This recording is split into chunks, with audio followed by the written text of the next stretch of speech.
Sélection Retraite présente Raconte-moi, le balado qui prouve qu'être jeune, ça se fait à n'importe quel âge. Cette série de plusieurs épisodes met en vedette les histoires de nos résidents des quatre coins du Québec. Bonne écoute!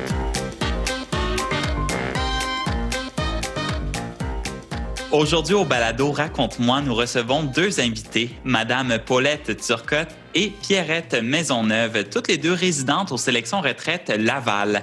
Donc, commençons avec Madame Paulette Turcotte. Bienvenue à notre balado aujourd'hui.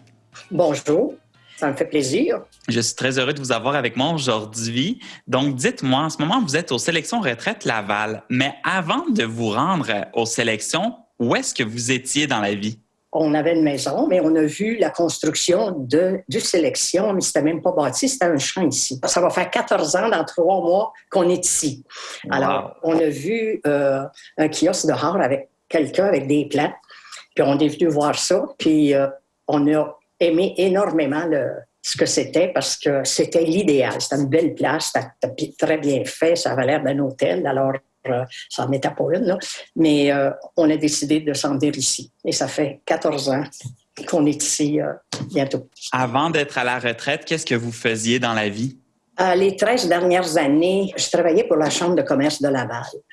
Mon travail, j'étais responsable de la mise en marché. Alors, ce qui veut dire de m'occuper à peu près de tous les projets qui fonctionnent. Je m'occupais du recrutement, des compagnies qui avaient besoin de services. Il y avait des salons de l'habitation, comme à Montréal. Il y en avait aussi à Laval. Alors, je devais aller chercher les exposants. J'avais aussi tout ce qui était marketing et qui, dans les médias qu'on avait, aller chercher tout ce qu'il fallait pour financer ces médias-là aussi. Et j'avais un travail très, très intéressant. J'ai jamais travaillé avec le monde des affaires. Alors, j'ai été 13 ans là et tout à coup, j'ai pris ma retraite assez jeune pour pouvoir profiter du bon temps. Wow, c'est si bien dit. Oh, merci. Notre balado est la preuve qu'être jeune, ça se fait à n'importe quel âge. Qu'est-ce que ça veut dire pour vous être jeune de cœur? C'est très important. Moi, je dis toujours, ma phrase, c'est que l'âge qu'on a, c'est les années d'expérience, de sagesse qu'on a acquis. Mais l'âge qu'on a vraiment, c'est l'âge du cœur. L'âge comme il y a un matin que je peux me sentir 50 ans, puis l'autre matin, je vais me sentir 60 ans. Mais peu importe, l'important, c'est d'être vivant, d'être heureux, puis de créer son bonheur autour de soi. Une phrase avec pleine de sagesse. Mais j'espère, avec les années, je ne vous dirai pas combien, là, mais... Il y en a beaucoup.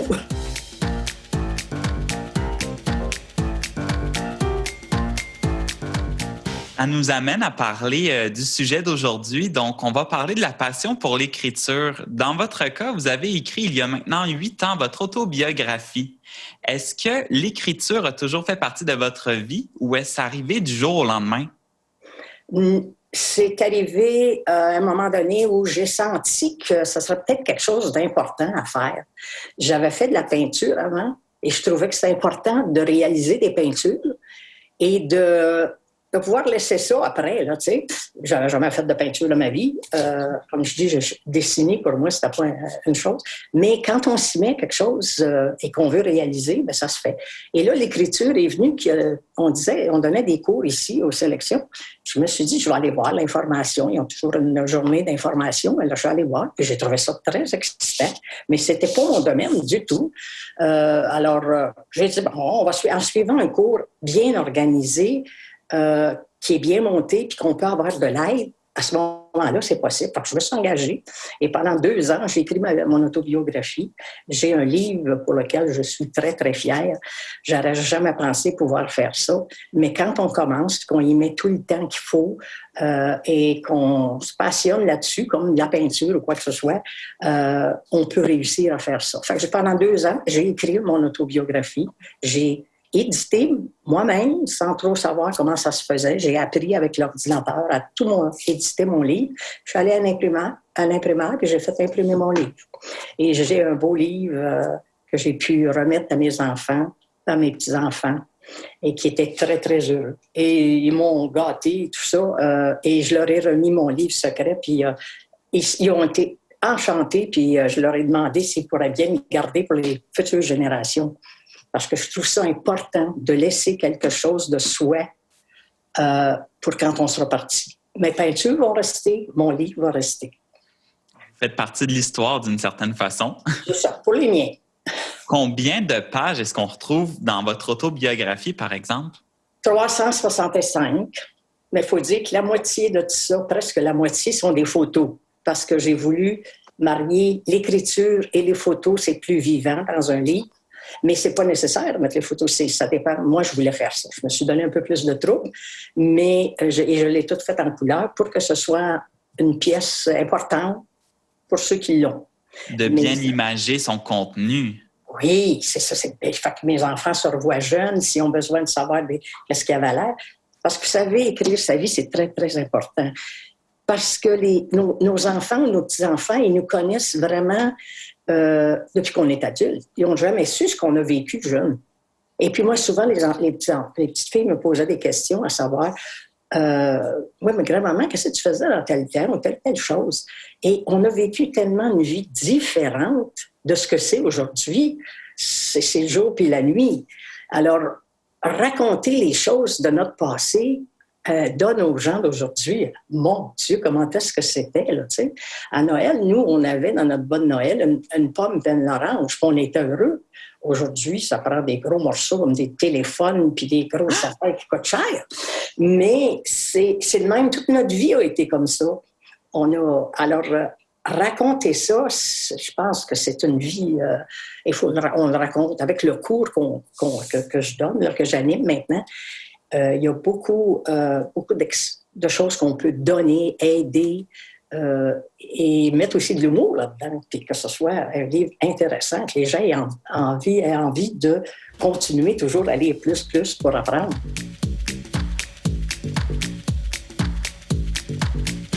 En parlant d'atelier d'écriture, vous avez suivi une formation qui s'appelle « J'écris ma vie » que vous avez suivie il y a maintenant 8 ans. C'est maintenant vous qui donnez la formation aux sélections retraite Laval. Pourquoi est-ce que vous donnez cette formation-là aujourd'hui? Mon Dieu, vous avez la bonne question. La raison, c'est que moi, après avoir écrit ça 2 ans, 2 ans et presque 2 ans et demi avec la finition, j'ai réalisé que le bonheur que ça m'a donné. J'ai dit, il faut absolument que je donne ça à d'autres. Ça n'a pas de sens. Toute personne âgée devrait écrire sa vie parce que c'est tellement important, tellement beau.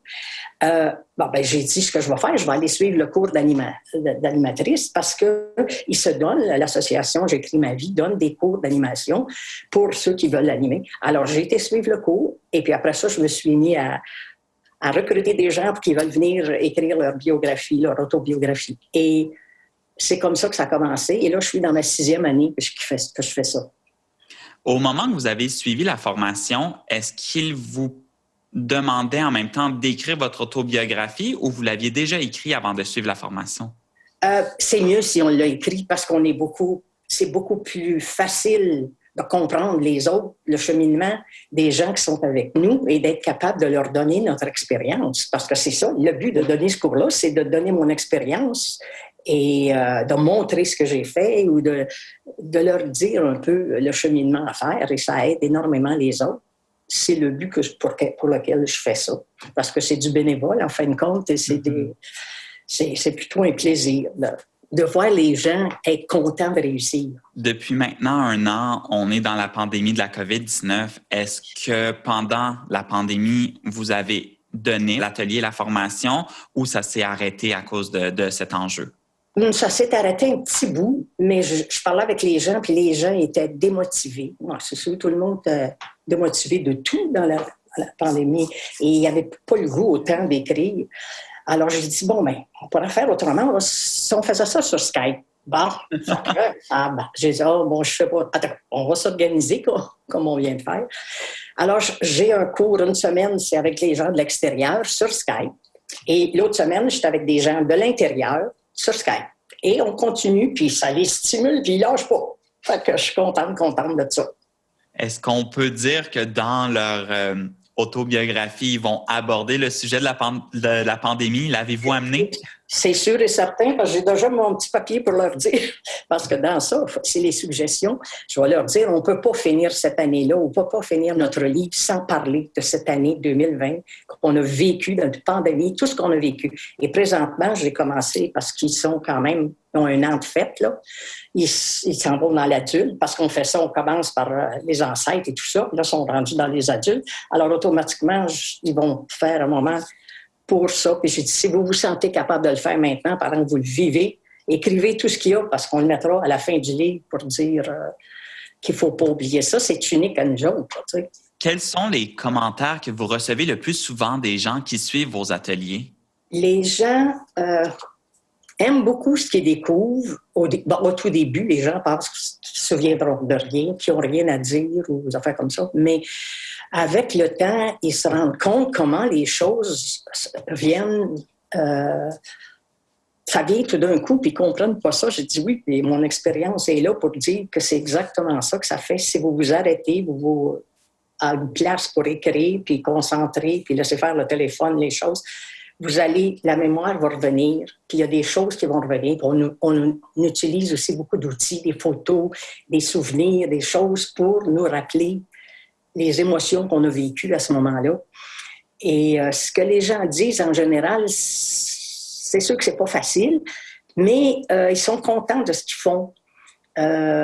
Et à chaque cours, les gens doivent lire 5 minutes de quelque chose qu'ils ont écrit pour eux autres pouvoir assimiler ce qu'ils ont écrit, mais aussi pour aider les autres qui sont là, parce que ça réveille des souvenirs aux autres aussi. Mm-hmm. Et tout ce qui se fait entre nous autres, c'est privé, c'est secret. On ne dit pas rien de ce qui s'entend. Tout ce qui se dit ici reste ici, dans le cours, et on devient un groupe très serré et on s'encourage beaucoup. D'une certaine façon, on va parler de donner au suivant parce que, bien sûr, vous donnez du temps dans l'animation de ces ateliers-là à chaque année. Vous avez de nouvelles cohortes qui se développent pour la rédaction de leur autobiographie. Et aujourd'hui, on a avec nous Pierrette Maisonneuve, qui est l'une de vos participantes aux ateliers. Donc, bonjour Pierrette. Bonjour. Bienvenue à notre balado avec nous aujourd'hui. Ça me fait plaisir. Dites-moi, à partir de quand avez-vous commencé à suivre les formations de J'écris ma vie avec Paulette? Moi, j'ai commencé début février 2016. C'est bien. Et aujourd'hui, vous êtes encore dans l'écriture ou vous l'avez terminé? Ah non, c'est terminé. Moi, j'ai fait un petit lancement en 2018. Pourquoi est-ce que vous avez décidé de suivre cette formation avec Paulette? Ah bien, j'ai toujours aimé écrire. Et je voulais écrire ma vie, justement, et j'ai rencontré l'animatrice qui était Paulette. Et puis, j'avais besoin d'être guidée et avoir une certaine structure. Alors, avec cette rencontre d'information, j'ai constaté qu'ils avaient un beau programme. Lorsqu'on regarde le contenu au niveau d'une durée de cette formation-là, combien de temps faut-il donner pour suivre la formation au complet? C'est 2 ans, avec une pause durant l'été. Ça dure 2 ans quand même. À la continuité de l'écriture de votre autobiographie, qu'est-ce que vous avez tiré de l'écriture? Qu'est-ce que ça vous a apporté à la suite de votre écriture? Bien, moi, je trouve que j'ai appris à me connaître un peu plus. C'est vraiment une prise de conscience. Je me suis sentie valorisée et avoir plus confiance en moi. Mais ça, c'est moi. Pour une autre personne, ça peut être autre chose. Moi, je me suis fait un cadeau. Paulette, vous devez être contente en ce moment d'entendre ça. C'est très bien. Et Pierrette a travaillé fort pour écrire ces choses. Et puis, quand elle a commencé, elle ne pensait jamais qu'elle ferait tout ce qu'elle a fait. Et elle a fait un très, très beau livre qui a été bien aimé par les lecteurs. Moi-même, que je l'ai lu et j'ai beaucoup apprécié. C'est ça que quand on lit ça par après, qu'on voit tout le travail qu'ils ont fait, c'est vraiment stimulant. C'est stimulant parce que c'est quelque chose que sa famille a adoré. Quand elle a fait, j'étais là à son ouverture, à son lancement plutôt. Et j'ai trouvé formidable. Les gens étaient tous contents. On a pris des photos. C'est un événement important quand presque les artistes, les grands écrivains, tout ça font ça. Et j'ai lu des livres et des livres de monde, puis je vous assure que les livres de ceux qui ont écrit dans mes équipes là, est aussi beau que de lire les livres de professionnels, parce que c'est leur vie, et chaque vie est unique. Alors, c'est un cadeau qu'elle s'est fait. Et en plus, elle va rester là longtemps. Même quand on est parti, on va rester là, puis ils vont se souvenir. Même que, comme je dis, mes petites filles, aujourd'hui, il y en a une qui a un bébé, puis elle me demandait des photos de son père, puis de moi, puis de ça, pour savoir les ressemblances. Mais j'ai dit, regarde dans le livre que j'ai fait, j'ai dit, t'as tout ton père bébé jusqu'à plus tard. T'as moi quand j'étais jeune, t'as tout ça. Ben, c'est vrai qu'à un moment, je vais aller voir ça. Alors, tout ce qu'elle veut savoir sur la famille, la mienne, est toute là-dedans. Fait que c'est un beau cadeau à laisser.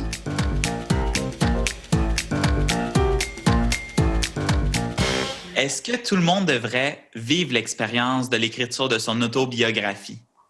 Oui, moi, je pense que toute personne du troisième âge, toute personne qui sont dans les résidences, qui sont dans un temps où ils ont le temps, ils ont vécu une longue vie et ils pourraient passer 2 ans sur eux autres mêmes, parce que ce livre-là, quand on le fait premièrement pour soi-même. Après ça, on le fait pour le remettre à nos enfants, nos petits-enfants, la famille, si on veut. Et seulement pour rester pour nous, ça serait... C'est comme écrire sa vie, c'est comme une dernière thérapie dans notre vie qu'on fait. Et c'est pas possible, les changements. J'ai vu des changements chez les gens, moi, énormément. Des gens qui avaient des secrets qu'ils n'avaient jamais dit et qui les dévoilent dans leurs livres. Ils sont, quand ils ont fini le cours, là, ils sont épanouis, heureux, vidés de choses cachées qui n'avaient jamais été dites. Et on en a tous de ça. Alors, c'est un cadeau vraiment qu'on se fait. Et après qu'on a fini, on oublie complètement le passé. Puis je pense que pour vivre le présent, c'est encore plus agréable. C'est tellement vrai ce que vous dites et je le ressens. Ça me donne d'une certaine façon, moi qui ai 25 ans aujourd'hui, j'ai le goût de déjà commencer à écrire. Est-ce qu'il y a un moment plus propice afin de commencer à écrire notre autobiographie? C'est toujours. Personne qui aime ça jeune. Moi, quand j'étais plus jeune, j'écrivais un agenda à tous les soirs. Là. Tu sais, je ne l'avais plus, là, mais j'aurais aimé ça la garder. On pensait à ça. Mais les jeunes là, qui ont... Tu as quelque chose, tu as un livre, tu mets toutes tes pensées de ce qui a passé. Et ça va faciliter le jour où tu vas avoir du temps pour écrire. Mais il y en a qui écrivent très jeunes. Il y a des gens, moi j'avais une 40aine d'années, 30 ans, qui écrivaient aussi. Et commençait, puis à un moment donné, il y avait tellement de choses, ces choses-là sont dites. La seule chose, c'est que nous, à notre âge, on en a plus longtemps. On a tout le début, l'enfant, l'adulte, on a la naissance, on a nos parents, on a notre adolescence. Après ça, on va vers l'adulte, puis là, on est rendu au-dessus de 70, et puis on a encore beaucoup de vécu à écrire. Mais ça peut être un livre on peut écrire 3-4 livres sur notre autobiographie avec les années qu'on a vécues, parce que c'est des souvenirs à garder. Parce que c'est pas facile de se rappeler tout ça quand on est dans le cours. Nous, on donne les outils, on a une littérature, on donne des chapitres là, à tous les secteurs. On donne un chapitre pour l'enfant, pour après ça, le plus grand, 5 ans à 8 ans, après ça va. Alors, on donne toutes des idées, des suggestions, et on fait des questionnaires pour aider à développer. Moi, je me souviens, quand je suivais mes cours, j'avais assez hâte de m'en aller chez nous après pour aller écrire, parce que là, il n'y a pas qu'à d'affaires qui étaient revenus. Et c'est souvent ça que les gens font. Et parce qu'on donne toute la littérature, on réveille la mémoire des gens par des faits, des anecdotes qu'ils ont vécues, et on vit ça. Et si des fois ça va plus loin, bien, ils le mettent pareil, puis plus tard, ils leur placeront ce qu'il faut. On leur apprend à monter leur livre. Quand on commence à monter le livre, c'est toute beauté. On sent, on est un auteur, en fin de compte. Tout à fait. Dites-moi de votre côté, Pierrette, est-ce que l'intérêt et la passion pour l'écriture est encore présente après la publication de votre livre? Oui, je me demande si j'en ferai pas un deuxième. Parce que je m'aperçois que j'ai oublié des choses. J'ai tellement de photos, là. Si je regardais toutes ces photos-là, je pourrais en faire un autre. Le mien, il est pas j'ai à peu près 165 pages avec des photos. Wow! J'imagine que vous avez encore des idées plein la tête, des choses que vous aimeriez mettre encore sur papier pour en former un deuxième. Oui. On est présentement rendu à la fin de notre belle rencontre aujourd'hui, mais avant de terminer, j'aurais une dernière question pour vous deux. Avez-vous un conseil de vie à donner aux plus jeunes? C'est pas nécessaire d'être à la retraite pour écrire. Je pense que les plus jeunes ont certainement des choses à raconter, des moments forts aussi de leur vie présentement, des événements heureux ou malheureux. Les jeunes ont certainement des choses à dire. Moi, je le conseille très fortement. Je le conseille à tout le monde.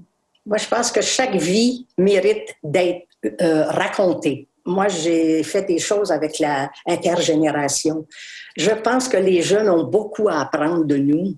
Et nous, on a beaucoup à apprendre des jeunes aujourd'hui. Moi, j'adore être avec les jeunes parce qu'on discute, c'est différent.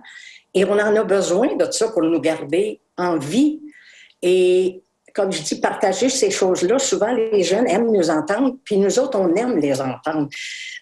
Fait que les jeunes devraient penser plus à écrire des choses qu'ils ont vécues quand ils les vivent, parce qu'après ça, plus tard, s'ils décident un jour d'écrire, bien, ils pourront le faire. Et comme l'autre chose aussi que j'aimerais dire avant, les gens qui veulent écrire, il y a le site Internet de J'écris ma vie. On a juste à aller là. Il y a toute l'explication, le programme, tout ce qu'il faut. Vous avez des témoignages de gens.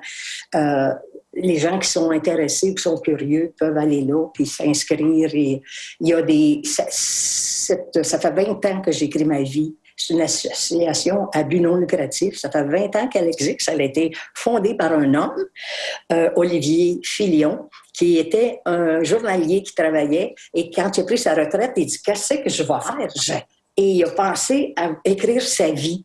Et il a pris tout un groupe de ses amis de manufacture pour dire, écoute, on va tous se réunir, on va se raconter tout ce qu'on a vécu, puis on va écrire ça. Et c'est de même que l'association a commencé, ça fait 20 ans. Alors, je dis ça en passant parce que je pense que c'est important, les gens qui sont intéressés, d'aller voir ça. Et Oui. Paulette est une excellente animatrice ici aux Sélections Laval. C'est ce que j'allais dire. J'ai entendu des beaux commentaires sur vos animations, sur le projet que vous avez mis en place à travers les années. J'espère peut-être avoir la chance de vous recevoir dans mon complexe ou dans d'autres complexes peut-être. Vous avez l'air d'être une personne pleine de vie et on ressent la passion que vous avez. Ah oui, c'est bien, c'est ce qu'il faut faire. Il faut se garder jeune. C'est ça qui nous garde jeunes. C'est le contact et aussi de donner. De donner, c'est important de donner aux autres. Mais de donner des bonnes choses. Chacun aime certaines choses à donner. Et c'est comme ça que la vie continue. Je suis tout à fait d'accord avec vous. Paulette et Pierrette, je vous remercie d'avoir partagé avec moi et l'ensemble de nos résidents chez Sélection Retraite votre expérience avec l'écriture de votre autobiographie et au plaisir de pouvoir en rediscuter ou de voir rayonner ce beau projet dans l'ensemble de nos sélections. Je vous souhaite une très belle journée. Merci.